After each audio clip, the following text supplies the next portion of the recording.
Everyone. આપણે જાણીએ જ છીએ કે આપણા હોસ્પિટલમાં જે બાયોમેડિકલ વેસ્ટ હોય છે એના ઉપર જે ડસ્ટબિન છે એના ઉપર બાયોમેડિકલ વેસ્ટનું બાયોહેઝાર્ડનું શાઇન હોય છે. અને જે નગરપાલિકા મહાનગરપાલિકા દ્વારા આપવામાં આવેલી ડસ્ટબિન પર સ્વચ્છ ભારતનું લેબલિંગ હોય છે, લોગો એમનો હોય છે. તો એ ઉપરથી આપણને ખ્યાલ આવી જાય કે આ બાયોમેડિકલ વેસ્ટની આ ડસ્ટબિન છે અને આ સ્વચ્છ ભારતના ડસ્ટબિન છે.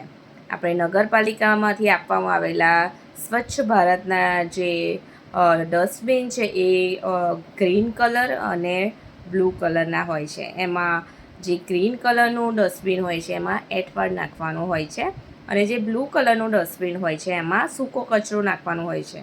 પાંદડા છે કે જે પણ સૂકો કચરો હોય છે, કાગળ હોય છે, એવો બધો સૂકો કચરો નાખવાનો હોય છે. અને જ્યારે આપણે હોસ્પિટલમાં કામ કરતા હોય છે તો આપણા ત્યાં અલગ અલગ કલર કોડ પ્રમાણેના ડસ્ટબિન અવેલેબલ હોય છે. તેમાં બે છે એ પંચરપ્રૂફ કન્ટેનર્સ આવે છે. એમાં બ્લુ કલર જે છે એ પંચરપ્રૂફ કન્ટેનર આવે છે, એમાં ગ્લાસ મટીરિયલમાં નાખવાનું હોય છે. અને જે વ્હાઇટ કલરનું પંચરપ્રૂફ કન્ટેનર જે હોય છે એમાં શાર્પ મટીરિયલ નાખવાનું હોય છે, કે નીડલ છે કે પછી નાઇફ્સ છે, કોઈ બી તીક્ષ્ણ વસ્તુ જે હોય છે એ વ્હાઇટમાં આવશે, બરાબર છે. અને રેડ કલરનો જે બાયોમેડિકલ વેસ્ટનું ડસ્ટબિન હોય છે એમાં પ્લાસ્ટિક મટીરિયલ બધું જ આવશે, જેનો રીયુઝ આપણે કરી શકીએ છીએ. મતલબ કે પ્રોસેસ કર્યા બાદ એ લોકો રીયુઝેબલ પ્લાસ્ટિક મટીરિયલ એમાં આવશે.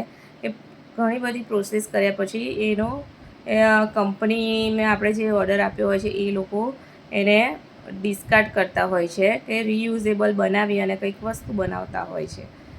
અને પછી જે યલો ડસ્ટબિન હોય છે એમાં દરેક પ્રકારનું ડ્રેસિંગ મટીરિયલ આવશે, બરાબર છે. કોટન સોપ છે, પછી બીટી બેગ હોય છે, આપણી બ્લડ ટ્રાન્સફ્યુઝનની બેગ હોય છે, તે પણ યલોમાં જ આવશે. આ ઉપરાંત આપણે એક્સપાયરી દવાઓ જે હોય છે એને પણ આપણે લેબલિંગ કરી અને યલોમાં નાખવાની છે.